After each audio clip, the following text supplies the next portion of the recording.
ملائكته يصلون على النبي يا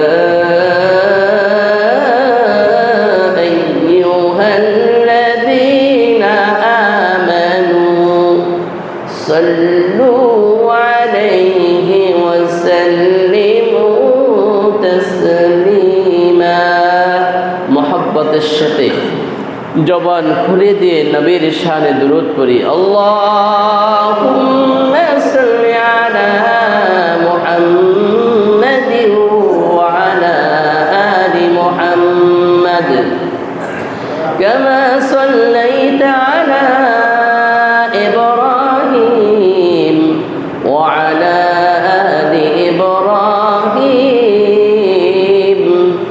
ইন্নাকা হামিদুম مجيد اللهم بارك على محمد وعلى آل محمد كما باركت على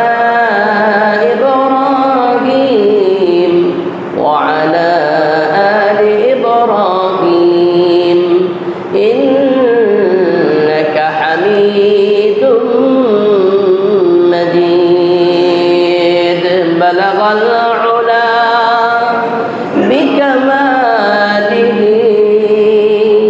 كشف الدجى بجماله حسنت جميع خصاله صلوا عليه وآله لا إله إلا الله جبل قل لا إله إلا الله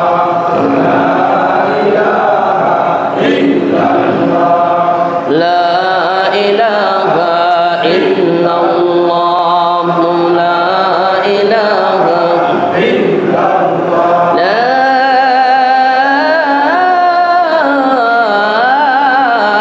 إله إلا الله محمد رسول الله صلى الله عليه وسلم সম্মানিত হাজিরিন সকল প্রশংসা কার জন্য এটা জবান খুলে দিয়ে জোরে সরে বলেন সমস্ত প্রশংসা কার জন্য মহান রব্বুল ইজ্জতের জন্য যিনি আপনাকে আমাকে অত্যন্ত ভালোবেসে মহব্বত করে তার হুকুম তার গোলামি করার জন্য জামি মসজিদ আসা তৌফিক দান করেছেন এই জন্য দিল খুলে সকলে কালিমাতুশ শুকর আদায় করি সকলে পড়ি আলহামদুলিল্লাহ রব্বানা লাকাল হামদ হামদান কাসীরা طيبا مباركا فيه يا ربي لك الحمد كما ينبغي لجلال وجهك وعظيم سلطانك لك الحمد بالإيمان لك الحمد بالإسلام لك الحمد بالقرآن সম্মানিত হাজিরিন দো জাহানের বাদশাহ নবী মুহাম্মদুর রাসূলুল্লাহ সাল্লাল্লাহু আলাইহি ওয়াসাল্লাম তিনি ইরশাদ করেন আসসালাতু ইমাদুদ্দিন নামাজ হলো দিন ইসলামের খুঁটি ঘরের খুঁটি যদি না থাকে ঘরের চাল থাকবে না তাবু থাকবে না ইসলামে গুরুত্বপূর্ণ একটি চ্যাপ্টার হলো নামাজ আপনি চতুর্পাশ দিয়ে তাবু টাঙাইলেন মাঝখানের যে খুঁটি আছে সেই খুঁটিটা যদি ঢলে পড়ে যায় অথবা খুঁটিটা না থাকে তাহলে তাবু কি স্থির থাকবে তাবু স্থির থাকবে না তাহলে ঘর ঠিক রাখার জন্য খুঁটি প্রয়োজন ঠিক দিন ইসলামকে ঠিক রাখার জন্য নামাজ ঠিক রাখতে হবে সুবহানাল্লাহ তাই আল্লাহ রাব্বুল আলামিন সূরাতুল জুমার মধ্যে নামাজের গুরুত্ব বুঝাতে গিয়ে বলেন ফাইদা কুদিয়াতিস সালাতু ফান্তাশিরু ফিল আরদি ওয়াবতাগু মিন ফাদলিল্লাহ ওয়াযকুরুল্লাহা কাসীরান লাআল্লাকুম তুফলিহুন। রব্বুল আলামিন সূরাতুল জুমআ 28 নম্বর পারা হিফজুল কোরআন 13 নম্বর পৃষ্ঠায় আল্লাহ তাআলা বলতেছেন, তোমরা সালাতকে কায়েম করার পরে, নামাজ আদায় করার পরে তোমরা হালাল রুজি অন্বেষণ করার জন্য আল্লাহর জমিনে তোমরা ছড়িয়ে পড়ো। সুবহানাল্লাহ। আল্লাহ কি বলছে যে নামাজ পড়ার জন্য শুধু মসজিদে আটকিয়ে থাকো, কাজকর্ম করা লাগবে না। তুমি নামাজ শেষ করে আর তোমার মসজিদে থাকা লাগবে না। তোমার কাজ থাকলে তুমি সাথে সাথে কি বের হয়ে যাও, হালাল যদি অন্বেষণের জন্য বের হয়ে যাও। তবে শর্ত হলো আগে নামাজ পরে কাজ। কিন্তু আমাদের সমাজে বা আমাদের ভিতরে কি এটা আছে? আমাদের মধ্যে তো এরকম যে আগে কাজ পরে নামাজ, কাজ থেকে অবসর হব, বিরত হব, সময় বের করে তারপরে নামাজ পড়বো। এমনকি অনেকেরই অবস্থা দেখা যায় যে কাজ শেষ করে তারপরে নামাজ পড়বো, এই চিন্তা করতে করতে নামাজের রক্তই শেষ হয়ে যায়। আছে কি নাই? আল্লাহ তাআলা বলতেছে, ফাইদা কুদিয়াতিস সালাতু ফান্তাশিরু ফিল আরদ ওয়াবতাগু মিন ফাদলিল্লাহ ওয়াযকুরুল্লাহা কাসীরান লাআল্লাকুম তুফলিহুন। নামাজ শেষ করার পরে হালাল রুজি অন্বেষণের জন্য জমিনে ছড়িয়ে পড়ো, আল্লাহর রহমত তালাশ করার জন্য তোমরা জমিনে ছড়িয়ে পড়ো। সম্মানিত হাজিরিন, এই জন্য আপনাকে আমাকে আগে নামাজের গুরুত্ব দিতে হবে, এরপরে কি জমিনে ছড়িয়ে পড়তে হবে হালাল রুজি অন্বেষণ করার জন্য। সম্মানিত হাজিরিন, দিন রাত মিলে আমরা মোট কত ওয়াক্ত নামাজ পড়ি? মোট কত ওয়াক্ত নামাজ পড়ি? 5 ওয়াক্ত। 5 ওয়াক্ত নামাজ শুরু হয় কোন ওয়াক্ত দিয়ে? ফজর দিয়ে শুরু হয়। দো জাহানের বাদশা নবী মুহাম্মদুর রাসূলুল্লাহ সাল্লাল্লাহু আলাইহি সাল্লাম বলেন, দিনের শুরুটা শুরু হয় ফজরের নামাজ দিয়ে। যে নাকি ফজরের 2 রাকাত নামাজ আদায় করলো, আল্লাহর নবী বলেন আল্লাহ রব্বুল আলামিনের জিম্মাদারিতে সে চলে গেল। ফজরের নামাজ দিয়ে যে দিন শুরু করলো, তার রিজিকের জিম্মাদারি আল্লাহ নিয়ে যায়। ফজরের নামাজ দিয়ে যে দিন শুরু করলো, এই দুনিয়ার জিম্মাদারি আল্লাহ তাআলা নিয়ে যান। ফজরের নামাজ দিয়ে যে দিন শুরু করলো, কবরের জিম্মাদারি আল্লাহ তাআলা নিয়ে যান। ফজরের নামাজ দিয়ে যে দিন শুরু করলো, হাসর পুলসিরাত মিজান এর জিম্মাদারি আল্লাহ তাআলা নিয়ে যান। আল্লাহর নবী বলে শুধু এখানেই শেষ নয়, ফজরের নামাজ দিয়ে দিন শুরু করলা, আল্লাহ তাআলা জান্নাতের জিম্মাদারি নিজে কুদরতে নিয়ে যান। সুবহানাল্লাহ। পক্ষান্তরে নবী যে বললেন যে ফজরের নামাজ দিয়ে দিন শুরু করলো না, তার রিজিকের জিম্মাদারি আল্লাহর হাতে থাকে না। ফজরের নামাজ দিয়ে যে দিন শুরু করলো না, সে অসুস্থ থাকবে না সুস্থ থাকবে, তার জিম্মাদারি আল্লাহর কাছে থাকে না। ফজরের নামাজ দিয়ে শুরু করলা, তোমার সুস্থতার জিম্মাদারিও আল্লাহর কাছে চলে যাবে, যাবতীয় সব কিছুর জিম্মাদারি আল্লাহর কাছে চলে যাবে। পক্ষান্তরে নামাজ ব্যতীত দিন শুরু করলা, হাসর মিজান পুলসিরাত কবর দুনিয়া কোনো কিছুর জিম্মাদারি আল্লাহর কাছে থাকে না। আর জিম্মাদারি আল্লাহর কাছে যদি না থাকে, সেই জিম্মাদারি বলেন কার কাছে চলে যায়? যার জিম্মাদারি আল্লাহ তাআলা নেন না, তার জিম্মাদারি তো কারো কাছে চলে যায়। তার জিম্মাদারি কার কাছে চলে যায়? শয়তানের কাছে চলে যায়। শয়তান যার জিম্মাদারি চলে গেল, দুনিয়াতে তাকে বিপদ থেকে বাঁচাতে পারবে না, আখিরাতেও বিপদ থেকে বাঁচাতে পারবে না। শয়তান তো একটি জিম্মাদারি নিয়েছে, সেটা হলো জাহান্নাম পর্যন্ত আপনাকে আমাকে পৌঁছাই দেবে। নাউযুবিল্লাহ। শয়তানের জিম্মাদারি কি?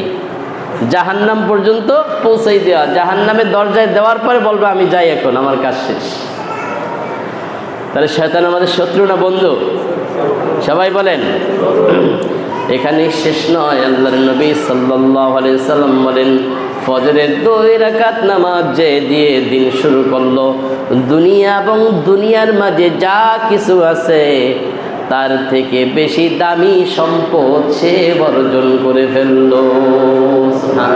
দুনিয়া এবং দুনিয়ার মাঝে যা কিছু আল্লাহ তাআলা রেখেছেন তার চেয়ে দামি জিনিস সে কি করলো? হাসিল করে নিল, অর্জন করে নিল। যে ফজরের নামাজ দিয়ে দিনটা কি করতে পারলো? শুরু করে নিল। এখানেই শেষ নয়। আল্লাহর নবী সাল্লাল্লাহু আলাইহি ওয়াসাল্লাম বলেন, প্রতি নামাজের পূর্বে একজন ফেরেশতা ঘোষক হিসাবে কাজ করেন, ঘোষণা দেয়, ও আল্লাহর পাপী বান্দারা, ওঠো ওঠো, তোমার পাপ দ্বারা তোমার জীবনটাকে ধ্বংসের দ্বার প্রান্তে পৌঁছায় দিয়েছো, এই পাপকে মোচন করার জন্য তুমি ওঠো। তখন আল্লাহর বান্দা ওঠে, যখন সালাত আদায় করে, আল্লাহর নবী বলে তার অতীতের গুনাহগুলো আল্লাহ মাফ করে দেন। সুবহানাল্লাহ। তাহলে যে নামাজ আদায় করে সময় মতো, ফজর থেকে শুরু নিয়ে 5 ওয়াক্ত নামাজ, তার জিম্মাদারি কার কাছে চলে যায়? তার জিম্মাদারি আল্লাহ তাআলার কাছে চলে যায়। নবী করিম সাল্লাল্লাহু আলাইহি ওয়াসাল্লাম অন্য আরেক হাদিসের মধ্যে বলেন যে নাকি 5 ওয়াক্ত নামাজের জিম্মাদারি আমাকে দিতে পারবে, বলবে 5 ওয়াক্ত নামাজের জিম্মাদারি আমি নিলাম, অর্থাৎ 5 ওয়াক্ত নামাজ আমি ছাড়বো না। নবী তার জন্য ঘোষণা করেন, তাকে জান্নাত পর্যন্ত পৌঁছাই দেওয়ার জিম্মাদারি আমি আল্লাহর নবী গ্রহণ করে নিলাম। সুবহানাল্লাহ। এখানেই শেষ নয়। দো জাহানের বাদশা নবী করিম সাল্লাল্লাহু আলাইহি সাল্লাম এর কাছে এক সাহাবী আসলো, এসে বলতেছে, ইয়া রাসূলুল্লাহ সাল্লাল্লাহু আলাইহি সাল্লাম, আমি যুদ্ধে জয়লাভ করেছি, অর্থাৎ খায়বার দুর্গ অধিকার করেছি, লাভ করেছি। নবীজি বলেন, তারপরে কি বলতে চাও? বলতেছে, এই যুদ্ধে অন্যরা যতটা জয়যুক্ত হয়েছে, লাভবান হয়েছে, তার চেয়ে আমি সবচেয়ে বেশি লাভবান হয়েছি। সুবহানাল্লাহ।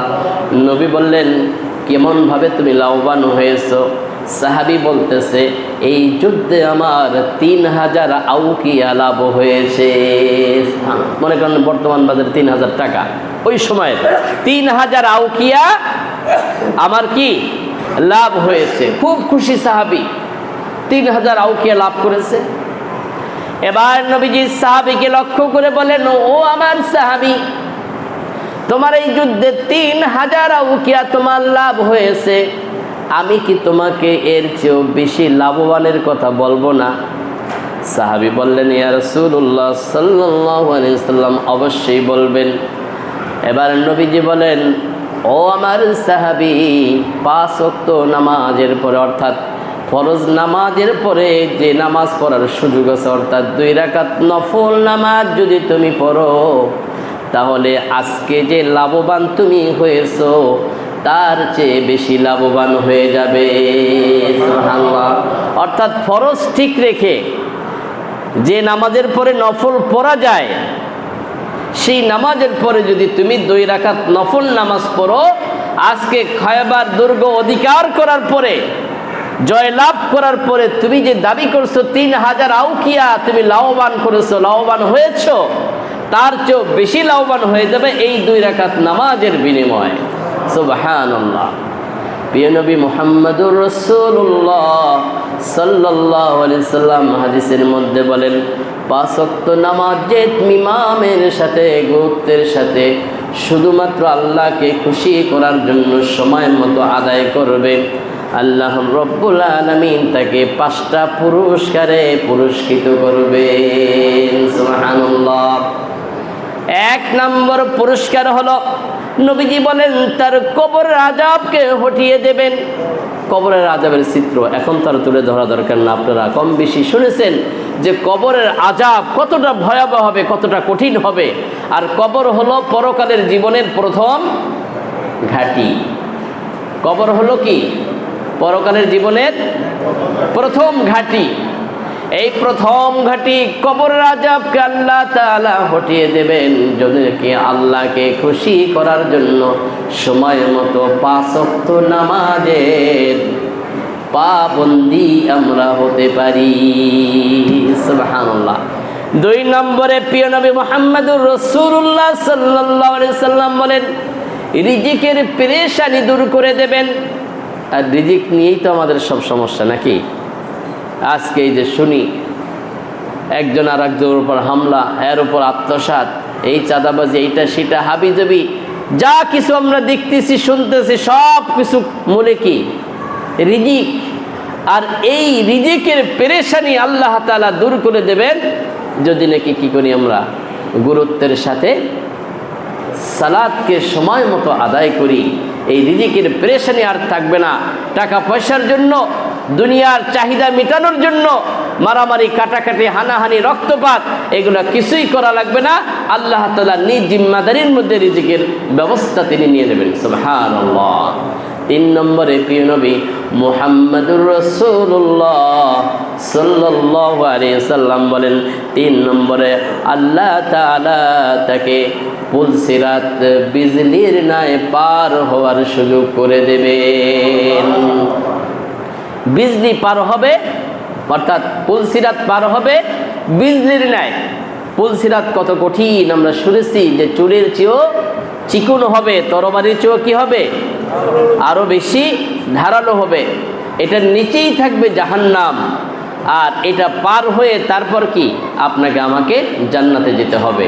তা আল্লাহ রাব্বুল আলামিন এই পুলসিরাত পার করে দেবেন বিজলির ন্যায়। বিজলি তো বুঝি আকাশে যে বিজলি চমকায়, চোখের পলকের ভিতরে আল্লাহ রাব্বুল আলামিন এই নামাজের জন্য পুলসিরাত পার হওয়ার ব্যবস্থা করে দেবেন। সুবহানাল্লাহ।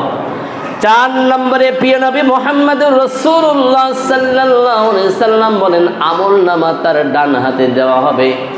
আর আমলনামা যার ডান হাতে দেওয়া হবে, আল্লাহর নবী সাল্লাল্লাহু আলাইহি সাল্লাম বলেন, সে সফল কাম হবে, অর্থাৎ সে জান্নাতি হবে। আমলনামা যে ডান হাতে পেয়ে যাবে তার জন্য সুসংবাদ। আর আমলনামা যদি বাম হাতে পড়ে যায় তাহলে তার আর দুঃখ, তার আর মুসিবত, পেরেশানির আর কোনো শেষ থাকবে না, তার জাহান্নাম অবধারিত। এই জন্য প্রিয় নবী মুহাম্মদুর রাসূলুল্লাহ সাল্লাল্লাহু আলাইহি সাল্লাম বলেন, 5 ওয়াক্ত নামাজের পাবন্দি হলে তোমার আমলনামা ডান হাতে দান করা হবে। সুবহানাল্লাহ। প্রিয় নবী মুহাম্মদুর রাসূলুল্লাহ সাল্লাল্লাহু আলাইহি সাল্লাম বলেন, 5 ওয়াক্ত নামাজের পাবন্দি যদি হতে পারো, 5 নম্বর যে পুরস্কারটা আল্লাহ তাআলা দেবেন সেটা হলো বিনা হিসাবে তোমাকে জান্নাতে পৌঁছাই দেবেন। সুবহানাল্লাহ। বলেন দেখি, আল্লাহ যদি কারো হিসাব কষতে শুরু করেন তার উপায় থাকবে? হিসাব যদি আল্লাহ নিতেই চান, আল্লাহ যদি কাউকে ধরেন যে আমি হিসাব নেব, তার কোনো উপায় থাকবে? তার কোনো উপায় থাকবে না। হিসাব নেওয়া মানেই তার বিপদ আছে। কারণ আল্লাহ তাআলার অসংখ্য অগণিত নিয়ামতের একটা নিয়ামতের হিসাব আপনার আমার দেওয়ার সম্ভব না। আল্লাহ বলেন, সুম্মা লাতুসআলুন্না ইয়াওমাইযিন আনিন নাঈম। সেদিনকে তোমাদেরকে প্রত্যেকটা নিয়ামতের ব্যাপারে জিজ্ঞেস করা এবং হিসাব নেওয়া হবে। কঠিন হবে সেই দিন। তাহলে বিনা হিসাবে যদি জান্নাত আপনি আমি পেয়ে যাই, এর চেয়ে বড় সুসংবাদ আর কি থাকতে পারে কোনো কিছুতে? সুবহানাল্লাহ, সুবহানাল্লাহ। 5টা পুরস্কার কত গুরুত্বপূর্ণ। এই জন্য যারা আমরা ফজর পড়ি তো আসর, জোহর পড়ি না, জোহর পড়ি তো আসর পড়ি না, আসর পড়ি তো মাগরিব পড়ি না, মাগরিব পড়ি তো এশার পড়ি না, জুমা পড়ি তো ওক্তীয় নামাজ ছেড়ে দেই।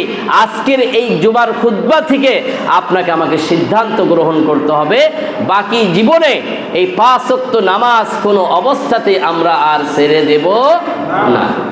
এই ওয়াদা আমরা করতে পারবো না ইনশাআল্লাহ? যে জীবন চলে যাবে তারপরও নামাজ ছাড়বো না। যত বড় ক্ষতির সম্মুখীন আমি হই না কেন, সাহাবীরা তো এইভাবেই দাঁড়িয়েছিল। অসংখ্য ঘটনা রয়েছে, তাদের জীবনের বিনিময় হলো নামাজ তারা ছাড়েন নাই। এবং সে জানে যে এখন আমার শেষ, তার জীবনের শেষ চাওয়া ছিল আমি নামাজ। নামাজটা আমার হতে হবে।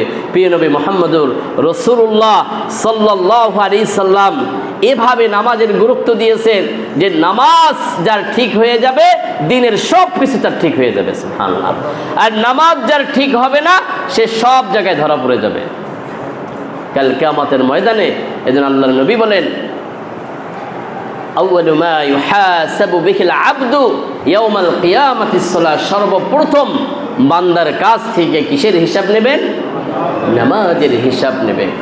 সম্মানিত হাজিরিন, ইবনে সিরিন রাহমাতুল্লাহি আলাইহি তিনি বলেন, আল্লাহ তাআলা যদি পরকালে জান্নাত এক পাশে রাখে আর পাশে 2 রাকাত নামাজ পড়ার অধিকার আমাকে দেওয়া হয়, আর যদি আমাকে এইভাবে বলা হয় তুমি চাইলে জান্নাত গ্রহণ করতে পারো আর চাইলে তুমি 2 রাকাত নামাজ পড়ো খুশি থাকতে পারো, তুমি কোনটা গ্রহণ করবা? এমন সুযোগ যদি আমাকে দেওয়া হয় আমি জান্নাত থেকে গ্রহণ না করে আমি 2 রাকাত নামাজ পড়াটাই আমি বেছে নেব, সুবহানাল্লাহ। কারণ জান্নাতে যাওয়া হলো এটা আমার খুশির ব্যাপার। জান্নাতে যাওয়া কার খুশির ব্যাপার? বান্দার খুশির ব্যাপার। জান্নাতে গেলে আমার দিল ভালো লাগবে, আমি আনন্দ করব, ফুর্তি করব, উল্লাস করব। আর নামাজ সেটা হলো আমার স্রষ্টার খুশির জন্য। সুতরাং আমি জান্নাত গ্রহণ না করে আমি 2 রাকাত নামাজকে আমি পড়ার জন্য এই অধিকারটাই আমি চেয়ে নেব, সুবহানাল্লাহ। নামাজটাকে আমি বেশি গ্রহণ করব। বলেন দেখি, আল্লাহ যদি কোনো বান্দার প্রতি খুশি থাকে, রাজি থাকে, তাহলে ওই বান্দা জান্নাত নিল না ঠিক আছে, কিন্তু জান্নাতের যে নেয়ামত সুখ শান্তি এটা কি তার পাইতে আর বাকি থাকবে? জান্নাতের সুখ শান্তি পাইতে আর তার বাকি থাকবে না। এই জন্য আল্লাহ রাব্বুল আলামিন কোরআনে মাজিদের সূরাতুন নিসা 5 নম্বর পারা হিফজুল কোরআন 14 নম্বর পৃষ্ঠার মধ্যে বলেন, ইন্নাস সালাতা কানাত আলাল মুমিনিনা কিতাবাম মাওকুতা, নিশ্চয়ই সময় মতো সালাত আদায় করা প্রতিটি মুমিন বান্দার উপর আল্লাহ তাআলা ফরজ করে দিয়েছেন। নামাজ তো পড়ি কিন্তু সময় মতো সবাই আমরা পড়ি না। অনেকের হাতে বড় জরুরত নাই, বড় কাজ নাই, তারপরও অবহেলা অবস্থায় বলে ঠিক আছে একবারে বাসায় গিয়ে ঘুমানোর আগে নামাজটা পড়ে নেব। অথচ ওই রকম কঠিন কোনো জরুরত ছিল না, হাতে কাজ ছিল না। আজান হওয়ার পরেও জামাতে শরীক হলো না, তার ইচ্ছা মতো সময়ের কাল ক্ষেপণ করে তারপরে ইচ্ছা মতো নামাজ পড়লো। বলতে না, আল্লাহ ইন্নাস সালাতা কানাত আলাল মুমিনিনা কিতাবাম মাওকুতা, মুমিনের জন্য নিশ্চয়ই মুমিনের জন্য নির্ধারিত সময়, যে সময় আল্লাহ তাআলা নির্ধারণ করে দিয়েছেন ওই সময় নামাজটাকে আদায় করতে হবে, সুবহানাল্লাহ। এটা আল্লাহ তাআলা আবশ্যক করে দিয়েছেন। আজকে তো আর আগের মতো সেই কঠিন নাই সময় নির্ধারণ করার জন্য, যে কখন সূর্য কোন অবস্থায় থাকবে, সূর্যের অবস্থা দেখে তারপরে সময় নির্ধারণ করব। ছায়া আসলি কখন হবে, সূর্য কখন মাথার উপরে বরাবর থাকবে, কখন সূর্য ডুবে যাবে, কখন আসরের ওক্ত শেষ হবে, মাগরিব শুরু হবে, কখন সূর্য কোন অবস্থায় থাকলে জোহর শুরু হয়ে যাবে, সেই অবস্থাতে এখন নাই। এখন তো সব কিছু ডিজিটাল হয়ে গেছে। আপনি যারা অ্যান্ড্রয়েড মোবাইল ব্যবহার করি, আমরা টাচ মোবাইল ব্যবহার করি, নামাজের সময়সূচি যদি আমি চাই তাহলে আমি ডাউনলোড করে আমি মোবাইলে রেখে দিতে পারি। আবার চিরস্থায়ী ক্যালেন্ডার পাওয়া যাচ্ছে। চিরস্থায়ী ক্যালেন্ডার ইসলামী ফাউন্ডেশন থেকে বের করা হয়েছে, আরও অন্যান্যরা বিভিন্ন কোম্পানি, সংস্থা, এনজিও তারাও চিরস্থায়ী ক্যালেন্ডার বের করেছেন। একটা ক্যালেন্ডার যদি আমি সংগ্রহ করে বাসায় রাখি তাহলে ফজরের নামাজের ওক্ত কয়টায় শুরু হয়, কয়টায় শেষ হবে, জোহরের ওক্ত কয়টার সময় শুরু হলো, কয়টায় শেষ হবে, এভাবে 5 ওয়াক্ত নামাজ কখন শুরু হয় কখন শেষ হয় তার সময়সূচি সেখানে সুন্দরভাবে দেওয়া আছে। এটা একজন মুমিনের কাজ, যে নামাজের ওক্ত জানা, নামাজের ওক্ত মতো নামাজ পড়া। এটা কি সুন্নত, নফল, মুস্তাহাব না ফরজ? ফরজ। নামাজের আহকাম আরকান কত ফরজ? 13 ফরজ। এর মধ্যে একটি ফরজ রয়েছে ওক্ত মতো নামাজ পড়া, সময়। সুতরাং ওক্ত মানে সময়, অকুতুন আরবি শব্দ সময়। এই সময় আপনাকে আমাকে জানতে হবে, সময় জানা জরুরি। আর আল্লাহ তাআলা এই আয়াতের ভিতরে আল্লাহ তাআলা আবশ্যিক করে দিলেন, জরুরি করে দিলেন ঘোষণা, ইন্নাস সালাতা কানাত আলাল মুমিনিনা কিতাবাম মাওকুতা, নিশ্চয়ই মুমিনের জন্য নির্ধারিত সময়, নির্দিষ্ট সময় সালাত আদায় করা আমি আল্লাহ তাআলা আবশ্যিক করে দিয়েছি। হ্যাঁ, বিশেষ করে গ্রামগঞ্জের, শহরের একটু কম হতে পারে, গ্রামগঞ্জের মা বোনদের এটা বেশি হয়ে থাকে। তারা দেখা যায় এমন ধরনের কিছু কাজ করে, লাকড়ি সংগ্রহ করে, মাটি দিয়ে কি করে, এখন অবশ্য এগুলো কমে যাচ্ছে, ঘরের এটা আমরা কি বলি এটাকে ফ্লোর আর কি, যেটা আর কি, সেটাকে ল্যাপ দেয়, এরপর বাহিরের সেট ল্যাপ দেয়, এবার চুলা ল্যাপা, তারপর ঝাড়ু দেওয়া, মোছা, এই কাজ করে। শরীরে ময়লা থাকে, গোসল করে সব কিছু গোছাইতে গোছাইতে দেখা যায় আসর জোহরের রক্ত শেষ পর্যায়ে চলে যায়। এরকম বিভিন্ন নামাজেই গ্রামের মা বোনদের ব্যাপারে বেশি হয়ে থাকে, শহরেও হয়, কিন্তু মহিলাদের ক্ষেত্রে, মা বোনদের ক্ষেত্রে এই বিষয়টা একটু বেশি হয়, পুরুষের তুলনায় একটু বেশিই হয়ে থাকে। সম্মানিত হাজিরিন, সময় মতো নামাজ পড়তে হবে, ইচ্ছা মতো নামাজ পড়লে হবে না। ফজরের নামাজ আপনার কাজা হয়ে যায়, এটা কি অ্যাভেলেবেল হয়ে যায় নাকি হঠাৎ হয়? যদি এটা অভ্যাসে পরিণত হয়ে যায় তাহলে কিন্তু ঘুম ভেঙে গেলে নামাজ পড়লে যে নামাজ হয়ে যাবে, গত সপ্তাহে আমি বলেছি এই হাদিস কিন্তু, এই মাসালা কিন্তু তার জন্য প্রযোজ্য হবে না। একটা সে অভ্যাস হয়ে গেছে, সেটা কখনোই আল্লাহ তাআলা ক্ষমা করবেন না তওবা ছাড়া। কিন্তু যদি এরকম হয় হঠাৎ, আমি নিয়মিতই ফজরের নামাজ সময় মতো আদায় করি, কিন্তু হঠাৎ ঘটে গেছে, এটা আল্লাহ তাআলা কি করবেন? সার দেবেন, সুযোগ দেবেন। সম্মানিত হাজিরিন, তার সালাত আদায় করতে হবে আপনাকে আমাকে কি সময় মতো, গুরুত্ব সহকারে। আল্লাহ রাসূল সাল্লাল্লাহু আলাইহি সাল্লাম নামাজের গুরুত্ব বুঝাইতে দিয়ে বলেন, তোমার সন্তানকে 7 বছর হলেই তারপরে কি করো? নামাজের তাকিদ দাও, নামাজের কথা বলো।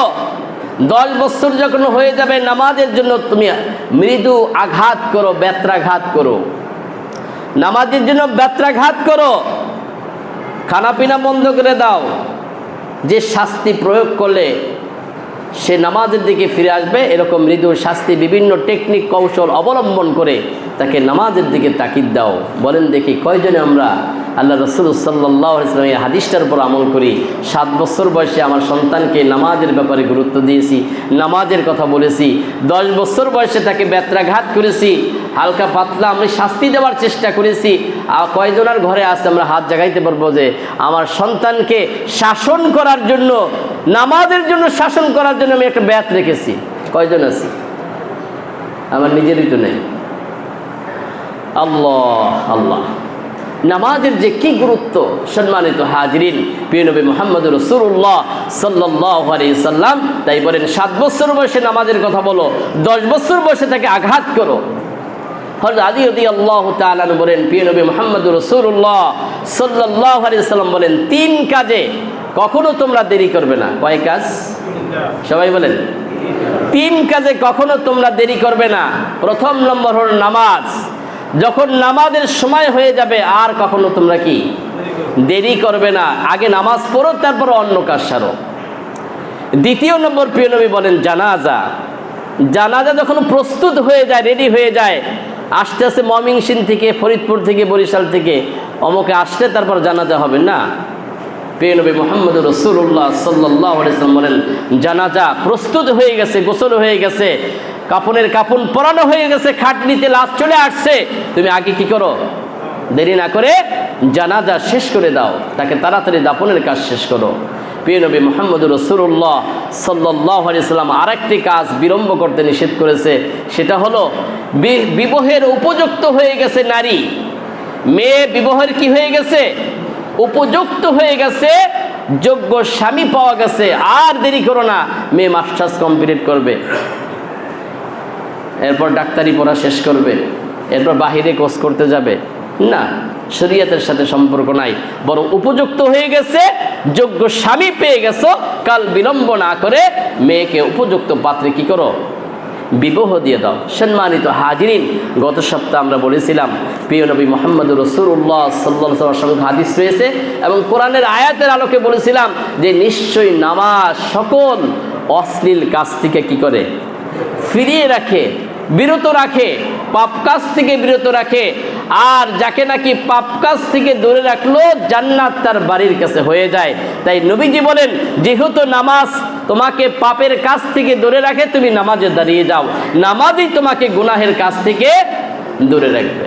কিন্তু আজকে এই সমাজের সাথে এই বক্তব্যটি বা এই কথাটির যেন মিল খুঁজে পাওয়া যাচ্ছে না অনেক অংশে, অনেক ক্ষেত্রে।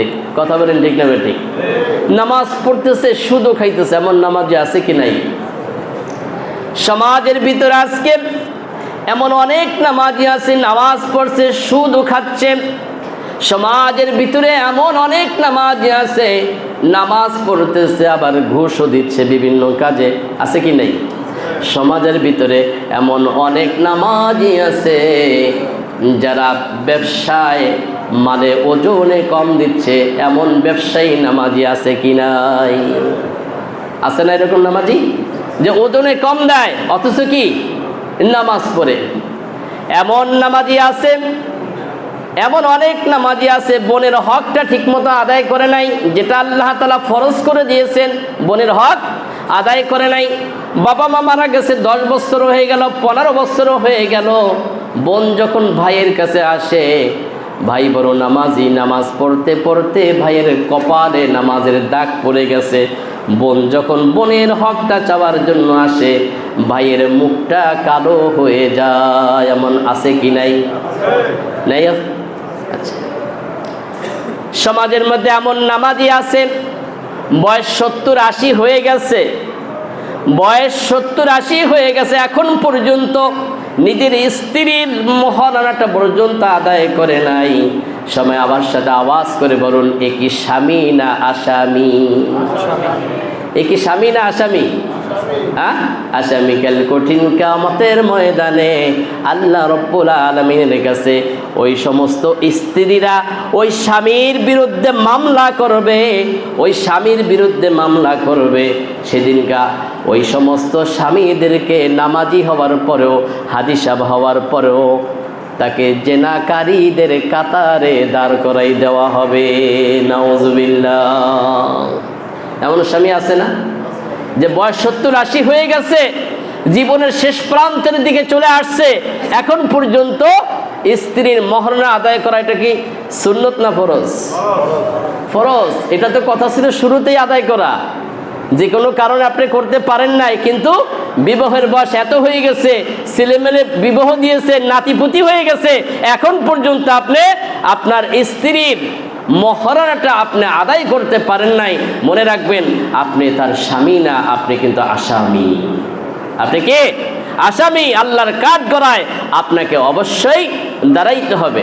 সম্মানিত হাজিরিন, তাহলে নামাজ কেন আপনাকে আমাকে পাপ থেকে বিরত রাখতে পারছে না? কারণ হলো আপনার আমার নামাজ নবীর নামাজের সাথে মিল হচ্ছে না। নবী বলেন, ক্বালান নবিয়্যু সাল্লাল্লাহু আলাইহি ওয়াসাল্লাম, সাল্লু কামা রাআইতুমুনি উসাল্লি। নবী বলেন, তোমরা নামাজ পড়ো আমাকে যেভাবে তোমরা নামাজ পড়তে দেখেছো। অর্থাৎ আমি নবী যেভাবে নামাজ পড়েছি, আমি নবী যেভাবে নামাজ শিখিয়েছি, ওইভাবে তোমরা কি করো? নামাজ পড়ো। মাগরিবের নামাজে এক ভদ্রলোক, বৃদ্ধ লোক নামাজে দাঁড়াইছেন, পাশেই এক যুবক দাঁড়াইছেন। ইমাম সাহেবের সাথে পুরা নামাজই পেয়েছেন, সালাম ফিরিয়েছেন, যুবকও সালাম ফিরিয়েছে, মুরব্বী আর সালাম ফিরাইলেন না। তিনি কি করলেন? 3 রাকাত সালাম ফিরানোর পরে তিনি আবার দাঁড়াই গেছেন, দাঁড়াইয়ে আর 1 রাকাত পড়ছেন। যুবক চিন্তা করতেছে, একই পাশাপাশি দাঁড়াইছি, 3 রাকাত নামাজ, ইমাম সাহেব সালাম ফিরাইছে, আমিও সালাম ফিরাইছি, কিন্তু মুরব্বী আর 1 রাকাত পড়ে তারপরে সালাম ফিরাইলেন। বিষয়টা রহস্যজনক মনে হলো। তো মুরব্বী সালাম ফিরানোর পরে যুবক তার মুখটাকে যুবকের কানের কাছে নিয়ে বলতেছে, বাবাজি, নামাজে একসাথেই দাঁড়াইলাম, আমি পড়লাম 3 রাকাত, ইমাম সাহেবের সাথে সালাম ফিরাইলাম, আপনি একই সাথে দাঁড়াইছেন, কিন্তু আপনি আর 1 রাকাত বাড়াই পড়লেন। কে তোমার সমস্যা আছে? তোমার নামাজ তুমি পড়ো, আমার নামাজ আমি পড়ি। কা আপনার তো ভুল হয়ে গেছে, আপনার তো আমও যাইব, সালাও যাইব। কে তুমি বুঝবা না? কে বুঝবো না কেন? বাংলায় বললে তো ঠিকই বুঝবো, তুমি বাংলায় বলো, বুঝি। কে ঠিক আছে, তাহলে সুন্নত পড়ো, তারপরে তোমাকে বুঝাইতেছি। আর সুন্নত পড়ার পরে বলতেছি মুরব্বী যে, দেখো যৌবন বয়সে কত নামাজ ছেড়ে দিয়েছি, চাকরিতে ছিলাম, ব্যবসায় ছিলাম, ঝামেলার কারণে কত নামাজ পড়তে পারি নাই। তা আমি মনে মনে একটা চিন্তা করছি, কি এখন তো শেষ বয়সে চলে আসছি, তো ইমাম সাহেব 4 রাকাত পড়লে 3 রাকাত পড়লে আমি অতিরিক্ত আর 1 রাকাত বাড়াই পড়বো। ইমাম সাহেব 4 রাকাত পড়লে আমি 5 রাকাত পড়বো, তাহলে কিছুটাও তো ঘাটতি পূরণ হবে। নাউজুবিল্লাহ মিন যালিক। এখন যুবক বলতেছি, তো আপনারা আমও যাইব, সালাও যাইব কেন? আমি কি শেষ রাকাতে সূরা ফাতিহা পড়ি নাই? প্রতি হরফে হরফে কি আমার নেকি হয় নাই? হয়েছে। রুকু সেজদা করি নাই? হয়েছে। আমি কোনো খারাপ কাজ করছি? কেন না। আপনারা আমি বুঝাইতে পারবো না, আপনি ইমাম সাহেবের কাছে চলেন। ইমাম সাহেবের কাছে গেছে, যুবক যেভাবে বলছে ইমাম সাহেব তাই বলছে, আপনার আমও যাইব, সালাই যাইব। আগেরটা তো পূরণ হবেই না, এখন যে 3 রাকাত সেটাও যাবে, সব যাবে। কেন হুজুর, আমি কি ভুল করছি? আপনি না গত সপ্তাহে ওয়াজ করছেন প্রতি হরফের বিনিময়ে 10টা করে নেকি দেওয়া হবে। তা আমি তো শেষ রাকাতে সূরা ফাতিহা পড়ছি, অন্য সূরা পড়ছি, রুকু সেজদা সবই করছি, সব ঠিক আছে, আপনি কোনো খারাপ কিছুই করেন নাই, কিন্তু আপনার নামাজের সাথে নবীর নামাজের মিল নাই। আল্লাহ বলেন, কুল ইন কুনতুম তুহিব্বুনাল্লাহা ফাত্তাবিউনি ইউহিব্বুকুমুল্লাহু ওয়া ইয়াগফির লাকুম যুনুবাকুম আল্লাহু গফুরুর রহিম। এই নবী আপনি জানিয়ে দিন, তারা যদি আল্লাহর ভালোবাসা পেতে চায়, তারা যদি আপনার সাথে জান্নাতে যেতে চায়, তাহলে যিনি আপনার ইত্তেবা করে, আপনাকে সকল কাজে অনুকরণ করে, অনুসরণ করে। আপনার নামাজ, আমার নামাজ যদি নবীর নামাজের সাথে মিল না হয়, ওই নামাজ আল্লাহ তাআলা কবুল করেন না। ওই নামাজ আল্লাহ তাআলার কাছে গ্রহণযোগ্যতা নাই। আজকে নবীর আজানের সাথে আমাদের আজানের মিল নাই, নবীর ইকামতের সাথে আমাদের ইকামতের মিল নাই, নবীর নামাজের সাথে আমাদের নামাজে মিল নাই। কথা বলেন ঠিক না ঠিক? আমরা আজান, নবীর আজান জেনেছি, নবী আজান শুরু করতেন আল্লাহু আকবার দিয়ে। আজকে অনেক মসজিদে দেখা যায় আজানের শুরু করে দুরূদ শরীফ দিয়ে, আসসালাতু ওয়াসসালামু আলাইকা ইয়া রাসূলুল্লাহ, এরপর আজান শুরু করে। এমন আওয়াজ পান আপনারা? পাইছেন কখনো? হ্যাঁ, পাইছেন কখনো? আমরা এই জায়গা বেশি তো পাই। আমাদের আশেপাশে একটা মসজিদ আছে, শুরুতে গজল কইব না দুরূদ পড়বে, তারপর, অথচ নবীর আজানের সাথে মিল নাই। নবীর আজান শুরু হইতো আল্লাহু আকবার দিয়ে, আজানের আগে কোনো দুরূদ পড়তো না। নবী বলেন আজান শেষ করে দুরূদ পড়ে তারপরে আজানের দোয়া পড়ো। কথা বলেন ঠিক না ঠিক? আবার অনেকে দেখা যায় আজানের দোয়া পরে হাত তুলে। নবীকে হাত তুলছেন? আমরা তো খুঁজে পাই না। যদি আজানের দোয়া হাত তুলে পড়তে হয়, খাওয়ার সময় তো দোয়া পড়ি, ওই সময় হাত তুলি। মসজিদে ঢোকার সময় দোয়া পড়ি, হাত তুলি। ঘুমানোর সময় দোয়া পড়ি, হাত তুলি। কেন পড়ি না? এগুলোর কোনো দলিল নাই। সুতরাং যেখানে দলিল নাই, নবীর কোনো আদর্শ নাই, সেখানে ইচ্ছা মতো ইবাদত করবেন, নবীর সাথে মিল হবে না, ওই ইবাদত আল্লাহ তাআলা কবুল করবেন না। নবীর নামাজের সাথে, ওই যে বলছি যে কেন পাপ কাজ থেকে ফেরা না, এই কথাটা বলে শেষ করতেছি, সময় যেহেতু শেষ। প্রিয় নবী মুহাম্মদুর রাসূলুল্লাহ সাল্লাল্লাহু আলাইহি ওয়াসাল্লাম যখন নামাজ শুরু করতেন, তখন কি বলতেন? নাওয়াইতু আন উসাল্লি লিল্লাহি তাআলা রাকাতাই সালাতিল ফাজরি মুতাওয়াজ্জিহান, এই দোয়া পড়তেন, এই নিয়ত করতেন আরবিতে। কোথাও খুঁজে পাওয়া যায় না। কিন্তু অনেক আমরা নামাজি আছি, ইমাম সাহেব তাকবীরুল্লাহ দিয়ে রাকাতও মনে হয় যেন একটা চলে যায়, সে নিয়ত করতে করতে, নাওয়াইতু আন উসাল্লিয়া লিল্লাহি তাআলা রাকাতাই সালাতিল ফাজরি মুতাওয়াজ্জিহান ইলা জিহাতিল কাবা। অথচ নবীর জীবনে এটা খুঁজে পাওয়া যায় না। আবার অনেকে দেখা গেছে জায়নামাজে দাঁড়িয়ে জায়নামাজে দোয়া পড়ে, ইন্নী ওয়াজ্জাহতু ওয়াজহিয়াল্লাযী। এটা কোথায় পাইলেন? এটা কোথায় পাইলাম? কোথাও তো খুঁজে পাই না যে জায়নামাজের দ্বারা এই দোয়া পড়তে হবে। হ্যাঁ, পাওয়া যায় একটা হাদিস, ইন্নী ওয়াজ্জাহতু ওয়াজহিয়াল্লাযী। এটা নবীজি কখনো কখনো সানা হিসাবে পাঠ করবেন, তাকবীরে তাহরিমা বাঁধার পরে সানা হিসাবে নবী কি করতেন? পাঠ করতেন। তাহলে নবীর নামাজের সাথে যদি আমাদের নামাজের মিল না হয়, তাহলে সেই নামাজ দিয়ে কি পাপ কাজ থেকে ফিরে থাকা যাবে? এই জন্য নামাজ শেখার দরকার আছে কি নাই? নামাজ সম্পর্কে জানা দরকার আছে কি নাই? কম না বেশি? ফরজ। আল্লাহ তাআলা আপনাকে আমাকে সবাইকে নামাজের গুরুত্ব বুঝে, নামাজের মাসালা জেনে শিখে এবং নামাজের সূরা দোয়া সব কিছু শিখে পুঙ্খানুরূপে নবীজি যেভাবে নামাজ পড়েছেন ওইভাবে সালাত আদায় করা তৌফিক দান করা। আমিন। ওয়া আখিরু দাওয়ানা আনিল হামদুলিল্লাহি রাব্বিল আলামিন। যারা সুন্নাত পড়ে